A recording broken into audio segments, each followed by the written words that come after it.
थोड़ीशी विराट कोहली और अनुष्का है। विराज बैठ प्रसन्न हो? जी ठीक। हाँ, नहीं ठीक ही रहना चाहिए। हम आपको अपने प्रभु का विधान बताते हैं थोड़ा सा। जब प्रभु किसी पर कृपा करते हैं, ये वैभव मिलना कृपा नहीं है, ये पुण्य है। पुण्य से एक घोर पापी को भी बहुत, देखो पाप करके भी उनका कोई पुण्य है जिससे वो सुकृत पूर्व के सुकृतवश चल रहे हैं, नया पाप है। ये वैभव बढ़ना या यश बढ़ना ये भगवान की कृपा नहीं मानी जाती। भगवान की कृपा मानी जाती है अंदर का चिंतन बदलना, जिससे आपके अनंत जन्मों के संस्कार भस्म होकर और अगला जो है वो बड़ा उत्तम होगा। अंदर के चिंतन से होता है, बाहर से कुछ नहीं होता। मात्र अंदर का चिंतन। अच्छा, अंदर का चिंतन हम लोगों का स्वभाव बन गया बहिर्मुखी।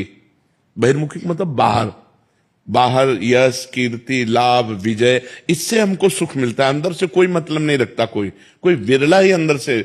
अब क्या होता है, भगवान जब कृपा करते हैं तो संत समागम देते हैं, फिर दूसरी जब कृपा होती तो विपरीतता देते हैं, और फिर अंदर से एक रास्ता देते हैं, ये मेरा रास्ता है, ये परम शांति का रास्ता है, ये शांति का रास्ता नहीं। भगवान वो रास्ता देते और जीव को अपने पास बुला लेते हैं। बिना प्रतिकूलता के संसार का राग नष्ट नहीं होता। किसी को भी वैराग्य होता है तो संसार की प्रतिकूलता देखकर वैराग्य होता है। सब कुछ हमारे अनुकूल है तो हम आनंदित होकर उसका भोग करते हैं। जब हमारे ऊपर प्रतिकूलता आती है तब ठेस पहुंचती है कि इतना झूठा संसार, तो अंदर से भगवान रास्ता देते हैं, ये सही है। भगवान बिना प्रतिकूलता के इस संसार को छुड़ाने का कोई भी औषधि नहीं रखी।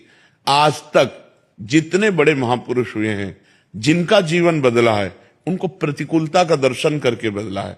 तो कभी प्रतिकूलता आए तो उस समय आनंदित हो कि मेरे ऊपर अब भगवान की कृपा हो रही है, कि मुझे सतमार्ग में चलने की प्रेरणा मिल रही है। अगर सतमार्ग छूटा हो, ये सब तो एक सेकंड के लिए आप विचार कीजिए। अब अपना सुधार कर लो, अपने जीवन को सत्य में ले आओ, तो अगला जो होगा वो बहुत जोर का होगा। चाहे जन्म हो तो श्रीवान कुलवान धनवान वैभव संपन्न ऐसे, और भक्ति की अनुकूलता, भक्ति की अनुकूलता। खास बात श्रीवान धनवान कुलवान नहीं, खास बात भक्ति की अनुकूलता। अगर इस जन्म में भगवत प्राप्ति नहीं हुई तो भगवान श्री कृष्ण ने गीता में कहा है कि मेरे भक्त का नाश नहीं होता, मैं कुलवान धनवान श्रीवानों के कुल में जन्म देता हूं और फिर पुनः भक्ति का माहौल देता हूं, और पूर्व का जो भजन छूटा हुआ हो वहीं से उसको। अब बिल्कुल ऐसे ही रहो जैसे रह रहे हो।